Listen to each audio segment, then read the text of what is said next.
I was always inclined towards entertainment journalism, writing and stories.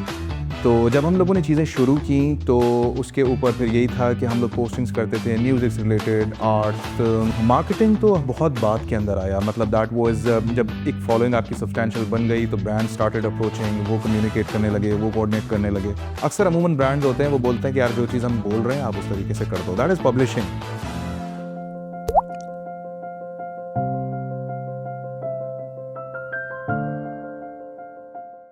अस्सलाम वालेकुम, मैं हूं जवेरिया हम्माद और ये है राइस पाकिस्तान। आज हमारे साथ मौजूद हैं दानियल शाहिद कुरैशी, जो एक एक्सपीरियंस मार्केटिंग और पब्लिक रिलेशन प्रोफेशनल हैं। तो उनसे बात करेंगे उनकी जर्नी के बारे में। अस्सलाम वालेकुम, कैसे हैं आप? वालेकुम सलाम, मैं बिल्कुल ठीक ठाक, thank you so much for having me. Thank you. अच्छा दानियल, आप इंजीनियरिंग से मार्केटिंग और पीआर फील्ड में कैसे आए? This is a very weird journey दो। मैंने बिल्कुल इंजीनियरिंग अपनी की थी और उसके बाद व्हेन आई फाउंडेड मेट्रोनोम, मेरा कोई आइडिया नहीं था कि मैं इस फील्ड की तरफ आऊँ। I was always incline towards entertainment journalism, writing and stories. तो जब हम लोगों ने चीज़ें शुरू की तो उसके ऊपर फिर यही था कि हम लोग पोस्टिंग्स करते थे म्यूज़िक से related, art, film, cinema, events उस ज़माने में। और फिर ग्रेजुअली चीज़ें होती गई, फिर हमारी फॉलोअरशिप काफ़ी बढ़ गई, रीडरशिप काफ़ी बढ़ गई और मार्केटिंग तो बहुत बाद के अंदर आया, मतलब दैट वाज जब एक फॉलोइंग आपकी सब्सटेंशियल बन गई तो ब्रांड स्टार्टेड अप्रोचिंग, वो कम्युनिकेट करने लगे, वो कोऑर्डिनेट करने लगे। तो छोटे ब्रांड्स के साथ शुरू किया, फिर उसके बाद लीडिंग ब्रांड्स तक पहुँचे। तो इस तरीके से जर्नी रही। फिर बीच में फैसिनेशन ज़रा थोड़ी मेरी जो थी वो मार्केटिंग से तो नहीं, एडवर्टाइजिंग से बहुत ज़्यादा होने लगी। तो फिर मैंने 2015 के अंदर अपना मास्टर्स भी कंप्लीट किया to get a complete understanding of how these kind of things work. तो ये कि फिर बहुत अच्छा एक्सपीरियंस रहा और अब मुझे लोग मार्केटिंग प्रोफेशनल कह देते हैं, लेकिन अगर मुझसे पूछा जाए तो मैं अपने आप को अभी भी एक स्टोरी टेलर डिफ़ाइन करता हूँ, who is excited every day to sit on internet and just share about all the things that he loves, primarily from the entertainment world. यही मेरा काम तब भी था और आज भी है। तो आपने 2011 से स्टार्ट किया Metronome? Exactly, October of 2011। So currently we are in our 15th year. Okay, nice. तो इसमें आपको कितनी चेंजिंग देखने को मिली जब आपने स्टार्ट किया था और तब से लेकर अब तक? काफ़ी चेंजेस हुए because of how the landscape has change in overall इन पाकिस्तान। पहले हम जब 2011 में करते थे तो एक बड़ी मुख्तलिफ ऑडियंस थी। हम लोग बहुत म्यूज़िक के बारे में बात करते थे, फिल्म्स, एंटरटेनमेंट्स के बारे में बात करते थे। अब लोगों के लिए एंटरटेनमेंट जो है वो काफ़ी चेंज हो गई है। अब लोगों को ज़रा थोड़ा सा जिसको कह लें मसाला टॉपिक्स और इस तरह की जो चीज़ें और लोग ज़्यादा प्रेफर करते हैं। और सेलिब्रिटी पहले जो तीन चीज़ें मूवीज़, फिल्म्स और इन सारी चीज़ें, जो गाने हो गए, उसके ऊपर बात करना सुनना पसंद करते थे। अब जो है content has been very celebrity obsessed. अब लोगों को ये जानने में ज़्यादा इंटरेस्ट होता है कि what is going on in their lives, gossip, what's going viral, trend क्या कर रहा है, ये सारी चीज़ें क्या कर रही हैं। मैं कोशिश करता हूँ कि मेरा कंटेंट इसके अराउंड ना घूमे, लेकिन इवेंचुअली जो है लोगों को ये चीज़ें ओवर द टाइम अब ज़्यादा पसंद आने लगी हैं। पहले ये सब इतना नहीं होता था। सही। सो पाकिस्तान में एंटरटेनमेंट जर्नलिज्म कैसे इवॉल्व हो रहा है? एंटरटेनमेंट जर्नलिज्म पहले इवॉल्व होता था मेरे हिसाब से। व्हेन आई स्टार्टेड ऑफ इन 2011, 12, 13 का अगर हम टाइम ले लें तो there were very great publications उस ज़माने में इमर्ज हुई मेरे साथ साथ।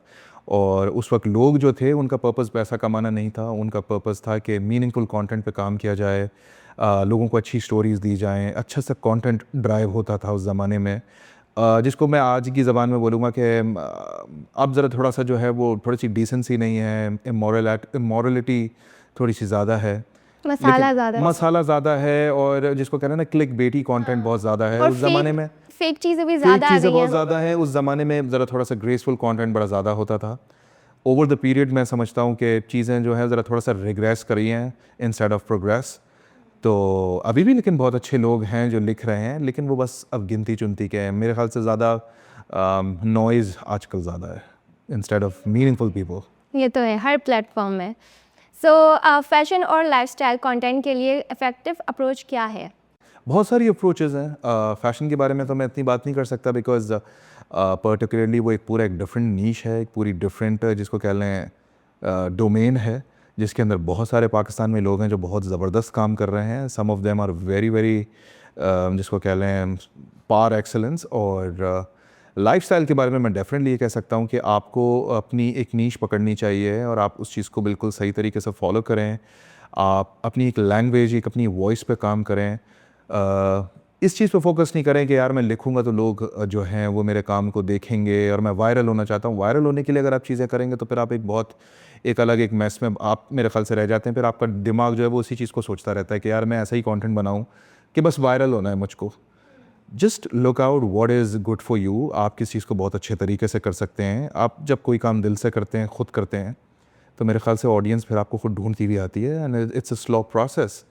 मुझसे बहुत सारे लोग बोलते हैं कि भाई आप 15-16 साल से इस चीज़ के अंदर हैं, यू राइटिंग, लेकिन आपके 1 मिलियन फॉलोअर्स नहीं है। तो मैं उनको हमेशा यही बात बोलता हूँ कि मेरा 1 मिलियन का कभी तो ऑब्जेक्टिव था ही नहीं। मेरा ऑब्जेक्टिव हमेशा यही था कि मैं तमीज़ का काम, डिसेंट काम डिलीवर करूँ, कि एटलीस्ट जब मैं रोड पे चलूँ या लोग मुझे देखें या मेरी फैमिली को देखें या मुझे देखें, तो at least they have positive things to say. तो it's never about the numbers, it's always about choosing your own voice. And जिस चीज़ को आप अच्छे तरीके से कर सकते हैं उसको बहुत अच्छे तरीके से डिलीवर करें। बिल्कुल, ये बात आपने बहुत सही कही है, क्योंकि आप ज़्यादातर ये हो रहा है फेमस होने के चक्कर में लोग बहुत सारी चीज़ें फटांग अनफॉर्चुनेटली कर आजकल रहे बहुत होते ज़्यादा ही हैं। होने लगा है। तो लेकिन वो वायरल तो हो जाते हैं, एक टाइम में वो फिर नीचे भी आ जाते हैं, फिर अच्छी उनको स्टोरीज जानता भी डेफिनेटली नहीं है। वायरल हो जाती हैं। मतलब आई कैन रिकॉल, मैंने बहुत सारी स्टोरीज ऐसी की हैं, अब तो मुझे खैर याद भी नहीं है, लेकिन उसका इंटेंशन जो होता है वो कभी भी वायरल होना नहीं होता। लेकिन कोई भी चीज़ अगर आप अब दिल जो से अपने करते हैं, स्किल्स पे और अपनी क्रिएटिविटी पे काम कर रहे होते हैं, वो तो फिर आगे तक चलते हैं। एग्जैक्टली आप किस तरीके से उस चीज़ को प्रेजेंट करते हैं, अगर वो वाकई दम है उसके अंदर, तो वो डेफिनेटली वायरल हो जाती है ना। I have numerous examples for that. So entertainment media और डिजिटल प्लेटफॉर्म का इम्पैक्ट कितना स्ट्रॉन्ग है? आजकल बहुत ज़्यादा है, बिकॉज अनफॉर्चुनेटली हम लोग एक इन्फ्लुएंसर एज में रह रहे हैं। और यहाँ पे I am really sorry to say, लेकिन हर 2 घर के बाद एक इन्फ्लुएंसर आपको मिल जाएगा जो अपने आप को क्लेम कर रहा होता है कि भाई मैं एक सोशल मीडिया इन्फ्लुएंसर हूँ। तो जब इतने सारे इन्फ्लुएंसर्स हो जाते हैं तो आपको इसके दौरान बीच में किसी क्रेडिबल सोर्स की ज़रूरत होती है। एंड पब्लिशर या जिसको कह लें पब्लिशिंग प्लेटफॉर्म जो होता है, आई थिंक उस स्पेस को फिल करता है। बिकॉज ना वो इन्फ्लुएंसर होता है, ना वो ब्लॉगर होता है, वो एक प्लेटफॉर्म होता है, एक इंडिपेंडेंट प्लेटफॉर्म होता है जहाँ पे ब्रांड आ सकता है या कोई भी जिसको कह लें अपनी मार्केटिंग के लिए आ सकता है या अपनी वॉइस को आगे बढ़ाने के लिए, एम्पलीफाई करने के लिए काम आ सकता है। तो अनफॉर्चुनेटली हमारी जो इंडस्ट्री है वो ऐसी हो गई है जो कि मैं अपनी बात नहीं कर रहा, लेकिन जनरली एक कंसेंसस यही है कि लोग पब्लिशिंग प्लेटफॉर्म्स को इतना वैल्यू नहीं कर सकते। हालांकि मैं समझता हूँ कि publishing platforms if they are very credible, if they are genuine, तो उनका इम्पैक्ट एक इन्फ्लुएंसर से बहुत ज़्यादा होता है। क्योंकि इन्फ्लुएंसर जो है वो यूजुअली या तो एक वीडियो बनाएगा या वो स्टोरी करेगा या वो करेगा, लेकिन पब्लिशिंग प्लेटफॉर्म के अंदर वो इन्फ्लुएंस या वो पोटेंशियल होती है कि वो आपकी आवाज़ बन के बहुत सारे लोगों को अट्रैक्ट कर सकता है और आपका मैसेज वहाँ तक पहुँचा सकता है। तो आप किस किस ब्रांड के साथ काम कर चुके हैं? I have worked with मतलब over the years I have worked with very leading brands. I mean particularly मुझे I think मुझे याद भी नहीं पड़ता है, मैं बहुत सारे लोगों के साथ काम किया है। And every other week there are like couple of brands with that we are working for. कुछ लोगों के कोई साथ ऐसा ब्रांड जिसके साथ आपने काम करके आपको आज तक, मतलब एक ब्रांड होता है ना कि याद हो कि इस चीज़ के साथ ये स्टोरी थी, कोई स्टोरी हो उसके साथ काम करते वक्त? असल में क्योंकि हम लोग पब्लिशिंग प्लेटफॉर्म है तो there are lot of brands जो हमारे साथ आते रहते हैं, जाते रहते हैं, और वो कुछ हैं आपको खुद ही अप्रोच करते खुद ही होंगे। अप्रोच करते हैं। लेकिन देर आर ऑब्वियसली बहुत सारे ब्रांड्स हैं पाकिस्तान के जिनके अंदर ये है कि उनका काम जो होता है वो पब्लिशिंग से ज़्यादा स्टोरी ड्रिवन काम होता है। और मुझे पर्टिकुलरली ऐसा ही काम पसंद है जिसके अंदर आपको क्रिएटिव पुश, क्रिएटिव लिबर्टी वगैरह दी जाए। कि अक्सर अमूमन ब्रांड्स होते हैं वो बोलते हैं कि यार जो चीज़ हम बोल रहे हैं आप उस तरीके से कर दो, दैट इज़ पब्लिशिंग। ठीक है, एक चीज़ होता है जिसके अंदर आपको बोलते हैं कि ये चीज़ है और आप उसको अपनी टोन में, अपने वॉइस में, अपने स्टाइल में कम्युनिकेट करो, मार्केट करो, इंडोर्स करो।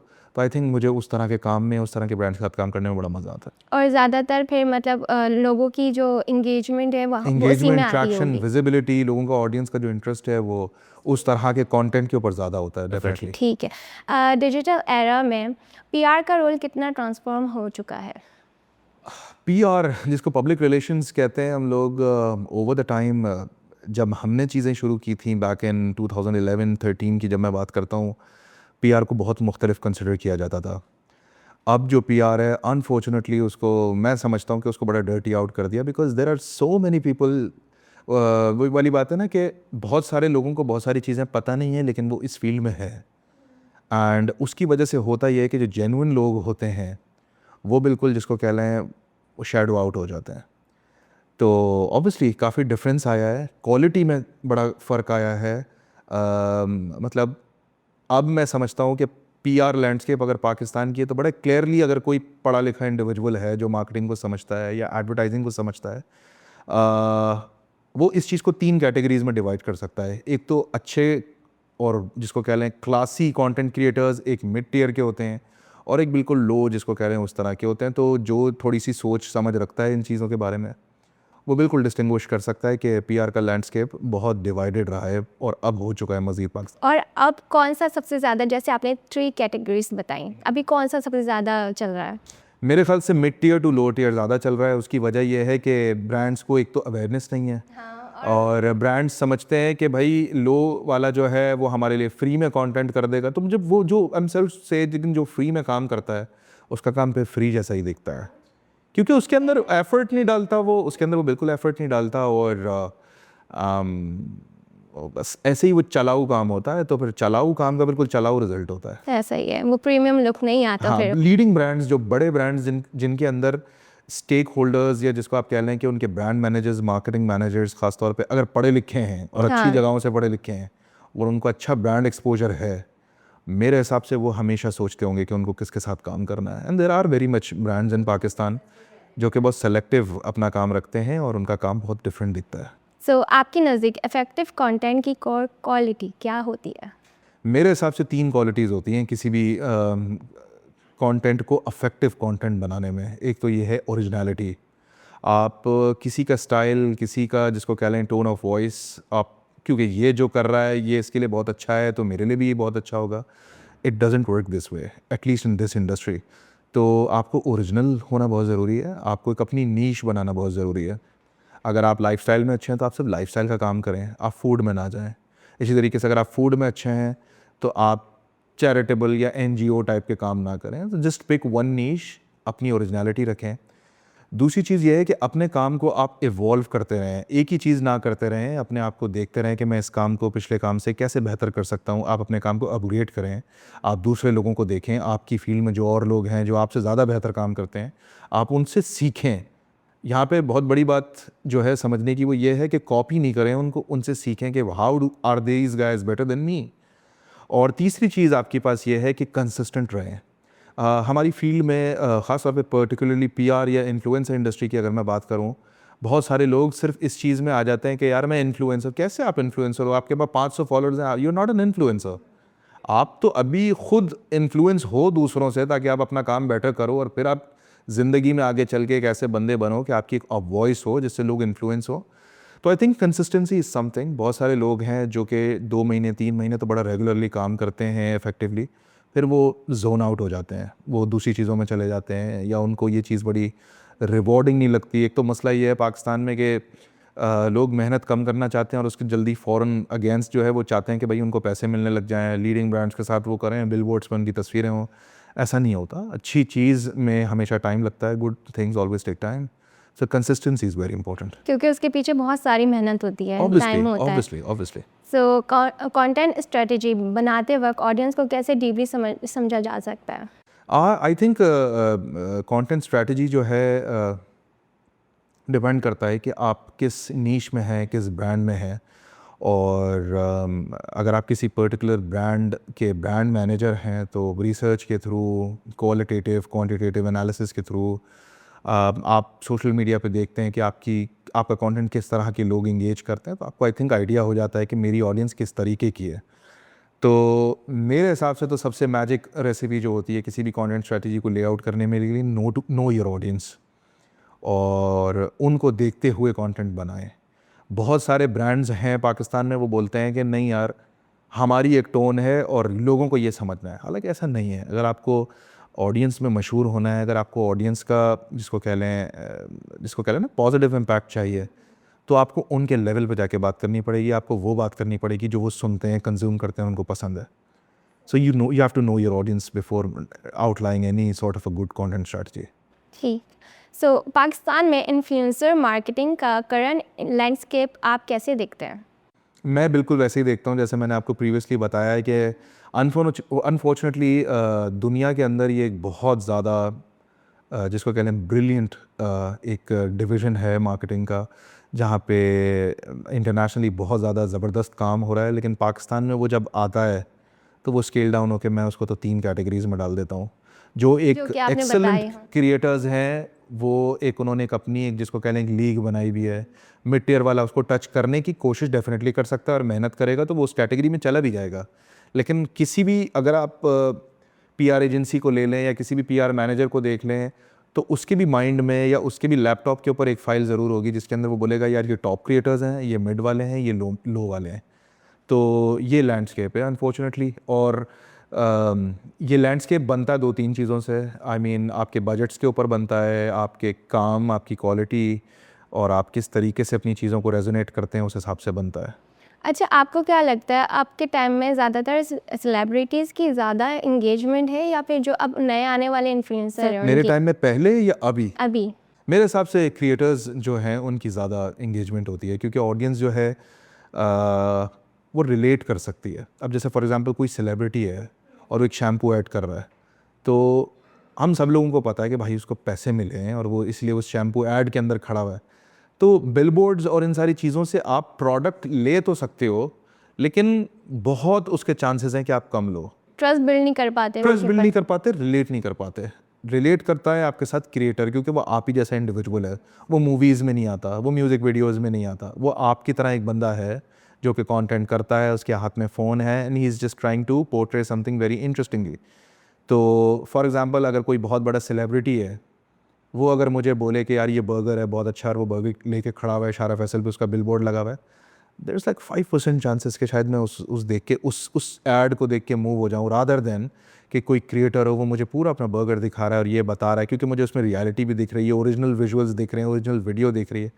तो हाईली पॉसिबल चांस ये है कि मैं उससे ज़्यादा इन्फ्लुएंस होके लेकिन प्रोडक्ट अब खरीदूँ। तो ज़्यादातर हर कोई जैसे क्रिएटर भी बन गया है, हर कोई मतलब रेस्टोरेंट और फूड स्ट्रीट फूड में जाके उसके रिव्यूज़ दे रहे होते हैं। हमें हमारे माइंड में ये भी तो है ना, ये भी सिर्फ अपने कंटेंट के लिए रिव्यू है। कर रहे हैं, पेड रिव्यू है। पेड रिव्यू पेड है, लेकिन एटलीस्ट प्रोडक्ट तो वो सही दिखा रहा है ना। प्रोडक्ट सही तो दिखा उसके रहे ऊपर हैं। आप ये है कि बिल्कुल हाँ, मतलब आई थिंक 19-20 हो सकता है।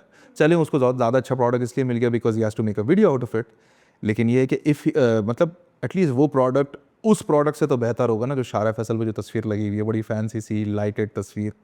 तो एटलीस्ट आपको उस क्रिएटर के आप ओपिनियन पे ना जाएं, लेकिन अगर जो वो चीज़ लेके सामने आपको दिखा रहा है, आप एटलीस्ट उससे थोड़ा सा ड्रिवन हो सकते हैं कि हाँ यार ये बर्गर इस तरह का दिखता है, मैं जाऊँगा तो इसका 18-20 तो मुझे मिल ही जाएगा। ट्राई कर सकते हैं। बिल्कुल, डेफिनेटली। सो ब्रांड डेवलपमेंट के लिए कंसिस्टेंसी कितनी इम्पोर्टेंट है? बहुत ज़्यादा ज़रूरी है। आई मीन जब आप एक ब्रांड को डेवलप करने की बात कर रहे हैं तो आपको हर चीज़ उसके अंदर बड़ी कंसिस्टेंट रखनी है। यू हैव टू अब अच्छा इसमें बहुत सारे एस्पेक्ट्स आ जाते हैं कि मार्केटिंग भी आपको कंसिस्टेंट रखनी है, आपको अपनी इन्फ्लुएंसर कैंपेन्स भी कंसिस्टेंट रखनी है, आपकी कम्युनिकेशन किस तरह की चल रही है आपको उसको भी कंसिस्टेंट रखना है। सो आई थिंक जब चीज़ें कंसिस्टेंट होती हैं तो जैसे मैंने आपको बोला कि ओवर द टाइम वो सब चीज़ें जब डिलीवर हो रही होती हैं, बन रही होती हैं, और आप जब मीनिंगफुल लोग, जब क्वालिफाइड से मेरा मतलब डिग्री वाले नहीं है, वो लोग जो इस काम को बहुत अच्छा तरीके से समझते हैं, जब आप उन लोगों को अच्छे अच्छे दिमागों पर बिठाते हैं एक ब्रांड डेवलप करने के लिए और वो कंसिस्टेंसी के साथ काम करते हैं, तो it is eventually a thing कि वो प्रोडक्ट आगे चल के एक बहुत अच्छा मीनिंगफुल प्रोडक्ट बन जाएगा। सही। अच्छा, मैं अगर बात करूँ आजकल के जनरेशन के बारे में, तो आपके माइंड में मतलब आपकी पॉइंट ऑफ व्यू से क्या लगता है कि वो लोग कितने ज़्यादा अभी पिछले जनरेशन से आगे जाएंगे, या हमारा जो आगे की जो लाइफस्टाइल है या कहेंगे जो आगे का टाइम है वो चेंज होगा कि नहीं? इन फील्ड ऑफ मार्केटिंग नहीं, ओवरऑल मतलब जैसे जिस तरीके से माशाल्लाह से मेरे लिहाज से वो बहुत अच्छा कर रहे हैं, जिस बिल्कुल। तरीके से उनका कॉन्फिडेंस है और हर चीज़ में वो आगे बढ़ते हैं और ख़ुद अपने लिए आवाज़ भी उठाते हैं, तो उसके हिसाब से तो मुझे लगता है कि है। आप देखिए क्या बिल्कुल, सोचते मैं हैं? समझता हूँ कि फ्यूचर जनरेशन हमेशा जो भी है वो अपने प्रीडेसर से हमेशा अच्छी रहती है, क्योंकि उसके पास फिर मीन्स मुख्तलिफ हो जाते हैं, टेक्नोलॉजी एडवांसमेंट आ जाती है, उनके पास एजुकेशन बहुत बेहतर हो जाती है। तो मैं तो समझता हूँ कि आगे की जनरेशन जो होगी वो हम जिसको कहते हैं मिलेनियल्स या जेन जी जो एक Gen लफ्ज़ Z, यूज़ हाँ किया लोग। जाता है हमारे अराउंड के एरिया के लोगों के लिए, इस एज ग्रुप के लोगों के लिए, तो डेफिनेटली आगे वाले जो लोग हैं वो हमसे ज़्यादा बेहतर होंगे। मगर एट द सेम टाइम मुझे ऐसा लगता है कि somewhat I also feel कि जब आप इतनी लग्जरीज लोगों के पास आ जाती हैं, जब इतनी सारी चीज़ें एडवांस हो जाती हैं, जब इतनी सारी चीज़ें आपके लिए बड़ी कॉमन हो जाती हैं, तो समहाउ आप लेज़ी आउट भी हो जाते हो। तो लेजी आउट जैसे? लेज़ी आउट का मतलब ये है कि हमारे ज़माने में लोग बड़ी मेहनत किया करते थे। अच्छा, शॉर्टकट चाहिए होता है। 2011 से लेके 2021-22 तक अगर मैं बात करूं, 12-13 साल तक मैंने कंटेंट अपना खुद बनाया है, ठीक है। आज मैं ऐसे प्लेटफॉर्म्स को जानता हूं जो कि चैट जीपीटी से लिखवा रहे हैं चीज़ें। हमारे ज़माने में चैट जीपीटी नहीं था, हमारे ज़माने में एआई नहीं था, हमारे ज़माने में कोई सही गलत बताने वाला नहीं था, ठीक है। कमेंट्स में आके लोग बताते थे कि आपने ग्रामर गलत कर दिए, आपने हिज की जगह हर लिख दिया है। तो हमारी तो जिसको करेक्शन ऑडियंस करती थी। लेकिन आज क्या है, आज लोगों के पास वो कंटेंट बनाने के बाद वो चैट जीपीटी से रन कर दें, वो उनको बिल्कुल 100% सही दे दे और वो दे दे, तो लेज़ी आउट हो गई ना, उन्होंने वो सही चीज़ें सीखी नहीं है। इसी वजह से आजकल की जो जनरेशन है उसको बहुत ज़्यादा इंस्टेंट ग्रेटिफिकेशन भी बड़ी चाहिए होती है कि यार मैं जल्दी अमीर हो जाऊँ, मैं जल्दी कैंपेन मिल जाए, मैं जल्दी ब्रांड के साथ काम कर लूँ, मेरे पास जल्दी पैसे आ जाएं। हम लोगों के एरा में जो भी लोग हैं, आप उनको देखेंगी कि वो बड़े पेशेंट हैं अपनी चीज़ों के बारे में। 2-2 महीने भी अगर पेमेंट्स नहीं आती, they don't shout, they are not like that. तो हमारे इस काम के अंदर पुरानी जो जनरेशन थी वो बड़ी परसिस्टेंस थी, लर्निंग की तरफ थोड़ी सी इंक्लाइंड थी। आजकल जो है ज़रा थोड़ा सा अगर लेजीनेस का एलिमेंट हटा दिया जाए तो आई बिलीव आगे की जनरेशन बहुत मज़े की हो सकती है। सही। सो सक्सेसफुल मार्केटिंग के लिए कौन सी स्किल ज़रूरी है? मार्केटिंग के लिए I think you need to think differently about it. आप किसी भी चीज़ को अगर मार्केट कर रहे हो, दुनिया के अंदर एक सुई से लेके आप कोई सी भी गाड़ी ले लो या कुछ चीज़ हो, हर चीज़ को मार्केटिंग की ज़रूरत है। लेकिन बस आपको वो चीज़ डिफरेंटली करनी होती है, ठीक है। सही। तो आपको हमेशा आउट ऑफ द बॉक्स सोचना चाहिए। आपको हमेशा से रैट रेस का पार्ट नहीं होना चाहिए कि यार सब लोग ऐसे कर रहे हैं तो मैं वैसे करूं। आप बस अपने आप को बोलो कि मैं जो चीज़ कर रहा हूं, आपको अपने काम में कन्वेंशन होनी चाहिए। अगर आप कोई भी चीज़ डिफरेंट करते हो, वो लाजमी लोग देखते हैं। अगर 100 लोग काले कपड़े पहने हुए हैं और उसमें एक बंदा वाइट शर्ट पहन के खड़ा हुआ है, लाजमी लोग उसको देखेंगे, उसके बारे में बात करेंगे। कि वो तो अलग वही से वाली दिखा बात है, होगा। आपको अपनी एक ओरिजिनल वॉइस पकड़नी है। आपको बस ये करना है कि मैं जो भी मार्केटिंग करूँगा, जो भी काम करूँगा, मैं उसको दूसरों से मुख्तलिफ करने की कोशिश करूँगा। 1 साल बाद, 5 साल बाद, 10 साल बाद लोग आपको रिकग्नाइज ज़रूर करेंगे। आज डिजिटल मीडिया में कौन से ट्रेंड सबसे ज़्यादा इम्पैक्टफुल हैं? ट्रेंड्स तो बहुत सारे जो हैं वो इवॉल्व होते रहते हैं। आए दिन कुछ ना कुछ चीज़ें मेरे ख़्याल से चलती रहती हैं। अब ट्रेंड्स के अंदर भी बहुत सारी चीज़ें हो गई हैं ना, लेकिन अगर आप मुझसे पूछें कि कौन सा ट्रेंड मैं देखता हूँ कि आगे चल के जो है वो बहुत बेहतर हो सकता है या आगे चल के उसका फ्यूचर है, बिल्कुल, आप अपना तो बताइए। मुझे ऐसा लगता है कि वीडियोज़ का जो कल्चर है वो आगे चल के स्टैटिक कल्चर को या टेक्स्ट कल्चर को जो है वो बहुत ईजिली जो है वो डिफीट कर देगा। बिकॉज़ वो बिल्कुल आपके अटेंशन के साथ खेलता है। 40 मिनट अगर मैं आपको दूँ और बोलूँ कि 40 मिनट तक आप किसी का आर्टिकल पढ़ें, आप नहीं पढ़ेंगे। लेकिन आप 40 मिनट क्या नेटफ्लिक्स एपिसोड देख लेते हैं, आप 40 मिनट का किसी का पॉडकास्ट देख लेते हैं। अगर वो पर्सनैलिटी आपके टाइप की आपको पसंद है, एक फेवरेट सेलिब्रिटी, आप 40 क्या आप 1 घंटा 40 मिनट की उसकी चीज़ लेकिन देखेंगे। अगर उसके अंदर एंटरटेनमेंट भी होता है, एंटरटेनमेंट का एलिमेंट हो, ऑब्वियसली अगर आप किसी प्रोफेसर की टॉक सुन रहे हैं, अगर नहीं आप कोई देखेंगे किसी की कोई बैंकिंग इंडिविजुअल है, कोई इस तरह के वो ले रहे हैं, तो आपका इंटरेस्ट ये है। लेकिन क्योंकि हम लोग एक डायनामिक दुनिया में रह रहे हैं, हमारे पास सबके पास फ़ोन है, सबके पास लैपटॉप है, तो ऑटोमेटिकली हमारा जो माइंड है वो इस तरह से वायर्ड है कि कोई भी मूवेबल चीज़ जो होती है हम उसके ऊपर रुकते ज़रूर हैं। तो मुझे ऐसा लगता है कि वीडियो जो है वो आगे चल के करेगी। क्योंकि ये इस वजह से भी हो गया है, मोस्टली यही सारी चीज़ें ज़्यादातर चल रही हैं। तो एक होता है जो चीज़, बहुत सारी चीज़ें एक साथ मिलके हो रही होती हैं, तो आपका माइंड भी उसी तरीके से ट्रेन होता है। बिल्कुल ऐसा ही है। और आप अभी भी देख लें, अगर आप ट्रेंड्स देखें तो जितने भी प्लेटफॉर्म जो वीडियो ड्रिवन प्लेटफॉर्म्स हैं वो ही आजकल ज़्यादातर चल रहे हैं। इंस्टाग्राम को आप ले लें, वहाँ पे वीडियोस का सीन है। फिर टिकटॉक को ले लें, दैट्स ऑल वीडियो। फिर उसके बाद यूट्यूब आप देख लें, दैट्स ऑल वीडियो। तो इन सब चीज़ों से आपको पता चलता है कि वीडियो जो है आगे चल के बड़ा डोमिनेटिंग, एक जिसको कह लें, सब लोगों को वहीं पे जाना पड़ेगा at the end of the day. अच्छा, आपका जो जिस तरीके से आप काम करते हैं, तो ज़्यादा कौन से प्लेटफॉर्म में ज़्यादा आपको एंगेजमेंट मिलता प्राइमरीली मुझे तो अल्हम्दुलिल्लाह मैं बड़ा जिसको कह लें कि अल्लाह का शुक्र मैं अदा करता हूँ कि मेरी जो रीडरशिप है या जो लोग मुझे फॉलो करते हैं वो मेरे कंटेंट की वजह से करते हैं और बहुत लॉयल है मेरे काम से, मेरी चीज़ों से। तो मैं अल्लाह का शुक्र है जो भी कुछ लिखता हूँ पढ़ते ज़रूर हैं, मुझे इस चीज़ का आइडिया ज़रूर है कि वो चीज़ उनके पास जाती ज़रूर है। लेकिन पर्टिकुलरली जो प्लेटफॉर्म मेरे लिए ज़्यादा इफेक्टिव साबित हुआ that has to be Facebook and Instagram both. सही। सो कभी क्रिटिसिज्म मिला आपको वहाँ से? बहुत, हर दिन मिलता है। तो फिर आपने क्या रिएक्ट किया, मैं कैसे अमूमन डील किया? अगर पॉजिटिव क्रिटिसिज्म होता है बिल्कुल मैं उस चीज़ को काम करने की कोशिश करता हूँ। बहुत सारे लोग जो हैं वो मुझे सही गाइड करते हैं कि यार आपने ये तस्वीर सही नहीं लगाई, ये आपने चीज़ इनअप्रोप्रिएट लिखी है। तो ऑब्वियसली जो पॉजिटिव चीज़ होती है जो मेरे काम को बेहतर कर सकती है और जो गलत है मैं उसको एक्सेप्ट करता हूँ, मैं उसको चेंज करता हूँ, उसको मॉडिफाई करता हूँ।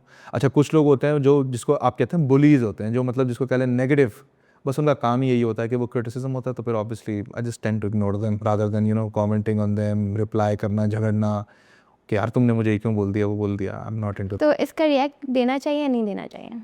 शुरू के अंदर जो भी नया बंदा आता है वो बड़ा सीरियस लेता है इन सारी चीज़ों को, लेकिन क्योंकि मैंने जैसे बताया कि अब तो मैं 19 साल का था जब मैंने ये काम शुरू किया, अब तो आई एम इन माई मिड-30s। तो इस टाइम पे आके जब आपने इतना टाइम इन सारी चीज़ों पे लगा दिया होता है तो आप आदत इतना हो टेंशन जाती या है। इतना आप अपनी एनर्जी इन सारी चीज़ों पे वेस्ट नहीं करते हो। अच्छा, जब आपने 19 इयर्स की उम्र में स्टार्ट किया था ये, तो आपने क्या सोचा था मैं ये स्टार्ट करूँगा तो क्या चीज़ आगे मुझे मिलेगी, और मतलब आपके दिमाग में ऐसी क्या सोच आई थी या इंटरेस्ट था इसमें? मैंने जैसे बताया कि मेरा बैकग्राउंड जो था वो इंजीनियरिंग का था और engineering is a very dull discipline. हम वहाँ पे बड़ी बोरिंग चीज़ें होती तो हैं, आपने बड़ी इसलिए mundane होती हैं। वो बोरिंग मेरा से एंटरटेनमेंट बनाने के लिए? Metronome was a let out for me. It's like कि मैं वहाँ पे आके वो चीज़ें करूँगा कि यार अपनी मर्ज़ी की चीज़ें करूँ। वहाँ पे लोगों के जो जो मुझे शौक़ थे, मुझे बचपन से मूवीज़, फिल्म्स, गानों का, बैंड्स का, कॉन्सर्ट्स का, इन सारी चीज़ों का बड़ा शौक़ रहा है। तो बस मैं वहाँ पे लिखता था। तो कभी आपने वैसे पार्टिसिपेट किया बैंड्स और म्यूजिशियंस के साथ?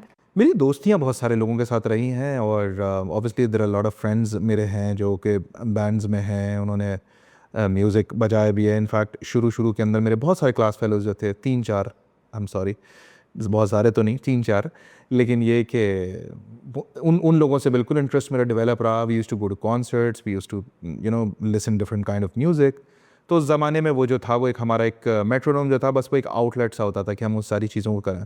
ऑल्सो बचपन में मुझे बहुत अच्छी तरीके से याद है कि क्लास 3-4 में हमारी एक उर्दू टीचर होती थी, तो वो हमें हमेशा हर फ्राइडे को एक होमवर्क देती थी और वो होमवर्क होता ही ये था कि आप किसी अखबार में से बहुत अच्छा सा आर्टिकल पढ़ो और उसके ऊपर आप अपना ओपिनियन या अपनी समरी या वो लिख के आओ।